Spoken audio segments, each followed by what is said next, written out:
Siapa aparat di balik tambang pasir ilegal di Kabupaten Pasir? Wah, wah, wah.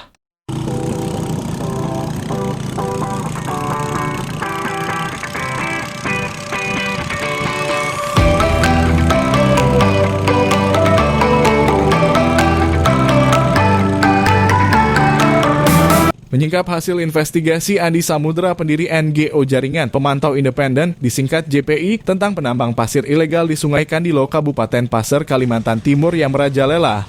Puluhan kapal sedot pasir setiap hari lalu lalang melintasi Sungai Kandilo menjadi pemandangan tersendiri. Kapasitas kapal sedot tersebut berbagai macam, ada yang berkapasitas muatan 30 kubik sampai 80 kubik yang mana diketahui tak satupun yang memiliki IUP atau izin usaha pertambangan. Andi Samudra yang dikenal sebagai aktivis beberapa hari yang lalu, usai menyantap singkong rebus dan secangkir kopi tanpa gula menuju ke sebuah perahu klotok di pinggiran Sungai Kandilo. Di bawah teriknya sinar matahari pagi, sengaja melakukan penelusuran Sungai Kandilo menggunakan perahu klotok menyaksikan langsung kegiatan penambang ilegal di sepanjang Sungai Kandilo, Kabupaten Pasir, Kalimantan Timur.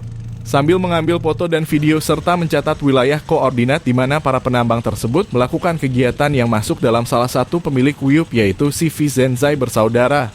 Selain menelusuri Sungai Kandilo, Andi Samudra juga mendatangi tempat-tempat stockpile pasir ilegal, di mana terdapat kegiatan loading dan hauling menggunakan tenaga manual, beberapa eksavator dan mobil truk di seputaran Pasir Belengkong dan Sangkuriman, yang kemudian mendokumentasikannya. Diketahui lokasi stockpile di samping jembatan Pasir Belengkong adalah milik oknum berinisial UD Pasir, yang juga pemilik beberapa kapal sedot yang melakukan penambangan ilegal selama bertahun-tahun, yang setiap hari jadi tontonan jika kita melintasi jembatan Pasir Belengkong menuju Museum Sadurangas dan Makam Raja-Raja. Tentu saja aparat telah mengetahui pemiliknya. Sementara di lokasi stockpile Sangkuriman, pemiliknya adalah oknum berinisial ANT dan MN yang juga malang melintang sebagai bandar penambang pasir ilegal yang sempat dikira masyarakat memiliki izin resmi. Dalam investigasinya, Andi sempat terekam dalam video sebuah mobil dinas kepala desa berwarna ungu melaju saat mobilnya memasuki area stockpile di Sangkuriman. Andi Samudra mengatakan, semestinya penambangan ilegal ini tidak terjadi. Jika saja sejak lama pemerintah daerah melalui dinas terkait melakukan pembinaan terhadap penambang liar tersebut untuk mengarahkan membuat perizinan sebagaimana mestinya, sehingga pemerintah pun tidak terjebak untuk menggunakan barang ilegal. Karena sudah jelas pemerintah sangat dilarang keras menggunakan barang-barang ilegal dalam melaksanakan kegiatan pembangunan daerah demi tercapainya pelaksanaan pemerintahan yang baik dan bersih. Good governance and clean government. Akhirnya kami bertanya-tanya, apakah penggunaan pasir ilegal oleh pemerintah tersebut dikenakan pungutan retribusi apa tidak? Jika dipungut, atas dasar apa pemungutan tersebut?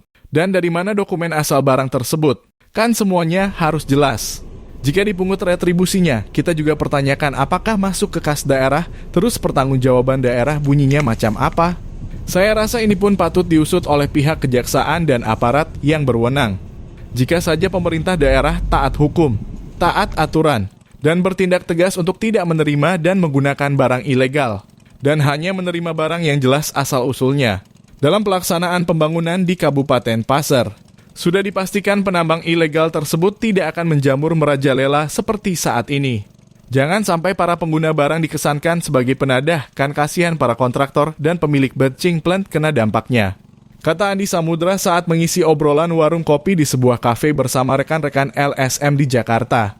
CV Zenzai bersaudara saja lanjutnya, yang telah memiliki WIUP atau wilayah izin usaha pertambangan dan IUP eksplorasi, tidak berani melakukan kegiatan operasi produksi karena mereka taat hukum.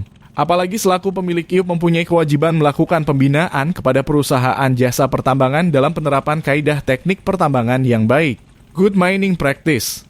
Jika saja IUP operasional CV Zenzai bersaudara terbit, mereka akan mengakomodir seluruh penambang dan pemilik kapal sedot untuk bekerja sama agar tidak kehilangan pekerjaannya. Kita sebaiknya belajar kepada CV Zenzai bersaudara. Sekitar 3 tahun yang lalu melalui asisten masyarakat penambang diarahkan untuk membuat izin masing-masing di provinsi atau di pusat sesuai ketentuan yang berlaku. Makanya langsung ada yang mengurus perizinan tersebut, yaitu CV Zenzai bersaudara. Alhamdulillah telah mengantongi WIUP dan IUP, atau wilayah izin usaha pertambangan dan izin usaha pertambangan, yang saat ini memasuki tahapan proses IUP operasional. Saya mengikuti perkembangan dari tahun lalu, Dan saya punya semua clipping beritanya berkaitan tambang ilegal ini. Saya tidak menggubris peristiwa ini waktu itu. Karena saya pikir aparat telah melakukan tindakan hukum kepada bandar penambang ilegal tersebut. Tapi ternyata masih terus beroperasi. Maka perlu saya sampaikan di publik agar supaya dipahami oleh anggota DPRD Pasar maupun pemerintah setempat yang terkesan memfasilitasi dan melindungi penambang ilegal. Apalagi jika sampai meminta untuk mendapatkan rekomendasi ke kantor dinas ESDM di Samarinda untuk tetap melakukan penambangan ilegal, ya tentu saja ditolak secara tegas oleh kantor dinas ESDM. Kami harap salah satu anggota DPRD Pasar yang mengatakan izin Citizen Zai bersaudara ilegal. Jangan menjadi provokator membela bandar penambang ilegal dan jangan mengadu domba masyarakat yang tidak mengerti apa-apa. Hanya demi kebutuhan birahi politik Anda atau Anda karena mabok politik. Sehingga Anda lupa siapa diri Anda sesungguhnya, dan tidak bisa membedakan antara yang halal dan yang haram. Apalagi jika anggota DPRD yang juga sebagai kontraktor, atau juga melakukan penambangan batu bara ilegal. Hem dan ujuk-ujuk mengatakan izin yang resmi dibolak-balik dikatakan ilegal. Kalau tidak paham yang dimaksud ilegal, jangan asbun. Bisa saja Anda meludah kena dahi sendiri. Semoga saja kuliahnya tidak di universitas yang kampusnya sudah tutup, atau titelnya hanya ditebus. Kita tidak perlu terlalu lama merawat kedunguan. Belajarlah cerdas dan jadilah orang bijak. Sebelum menjustifikasi, lakukan tabayun. Agar kami tidak malu Anda sebagai representasi kami di legislatif, yang konon katanya sebagai lembaga terhormat. Saatnya tugas alat kelengkapan Dewan yaitu Dewan Kehormatan DPRD mewarning anggota yang mempertontonkan kedunguannya demi menjaga moral, martabat, kehormatan, citra, dan kredibilitas DPRD. Ujar Andi Samudra. Lanjutnya lagi, kami berharap aparat penegak hukum melakukan tindakan sesuai peraturan perundangan yang berlaku terhadap bandar-bandar tambang ilegal tersebut, khususnya pemilik kapal, pemilik alat berat, stockpile, yang melakukan kegiatan penambangan liar di depan mata aparat.